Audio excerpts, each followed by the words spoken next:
хичээлээрээ линзэнд дүрс хэрхэн үүсдэг талаар үзцгээе.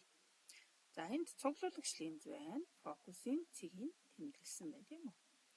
За энэ А-гаар B маань хаана байрлах вэ гэдгийг бүгдээрээ сонгож болох юм. За энд B-с линз хүртэлх зайны хоорондох зайны тоон утгууд нас гарч байгаа юм. За энэ А'-ээр дүрсээс линз хүртэлх зайг тэмдэглэсэн байна тийм үү? За Z нь бол өсгөлт. За Y бол B-ийн өндөр, Y' дүрсийн өндөр. За R-аар 6 см арайцтай мэтийг харуулсан бол фокусын зай 3 см байх юм аа. За фокусын зайг нэмж хасч болно. За 3 см-аар авчээ бүгдээрээ тийм үү? За тэгээд бие эхлээд бүгдээрээ 9 см зайд байхад дүрсээ байгуулж үзье. За тэгэхээр үүнийг байгуулахын тулд 3 цэцрэг авах шаардлагатай байдаг. За хамгийн ихний цэцрэг гол оптик тэнхлэгтэй параллел цэцрэг.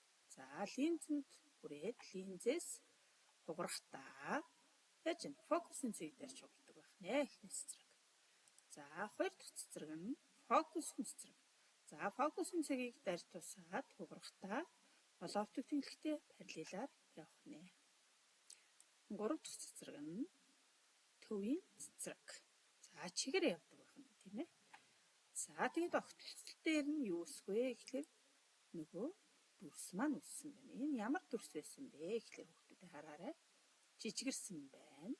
Тэгээд тонгорсон буюу уруу. Тэгээд бодит дүрс гэж хэлдэг. За хугарсан цэцрэгүүдийн огтлцол дээр үсэж байгаа учраас түүнийг бодит дүрс гэж хэлдэг байх нэ. За энэ цэнхэр дээр дараад том юунуудыг гаргаад ирэх боломжтой. За Z үсгээр бол өсгөлтийг тэмдэглэсэн. За хасагтыг 15 гэж гарч ирж байна тийм үү? Тэгэхээр 2 дахин багассан дүрс байна гэдэг ч юм гараад ирэх. Анх B өндөр 5 см байсан бол дүрсийн өндөр 2.5 см байсан. За энэ бол нэмэгэн линзийн томьёо байх нэ. За энийг хаачих хүүхдүүдээ. За хэрвээ B линз рүүгээ ойртож байвал яаж бэ?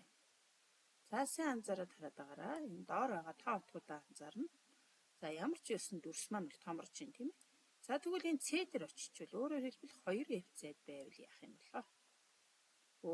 Дүрсийн өндөр B-ийн өндөр ижилхэн байх нэ. B-с линз хүртэлх зай, линзээс дүрс хүртэлх зайгаас ижилхэн байх нэ.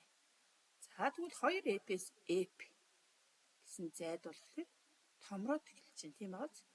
За тэгвэл бүр 2F дээр очивол яах юм бол?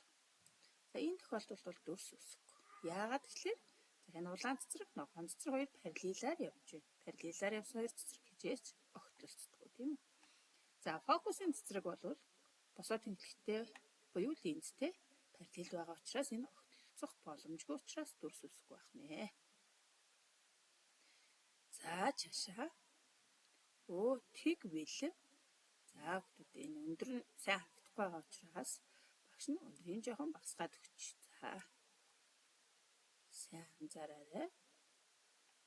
За огтлцол дээр нь дүрс үсэж байна. Өөрөөр хэлбэл хугарсан цэцрэгүүдийн үргэлжлэл дээр дүрс үсэж байна. Энэ үлсэн дүрс маань шууд тэгэхэд хугарсан цэцрэгүүдийн үргэлжлэлээр байгаа учраас хуурмаг томорсон дүрс үссэн байна гэж тодорхойлдог байх нэ. За тэгвэл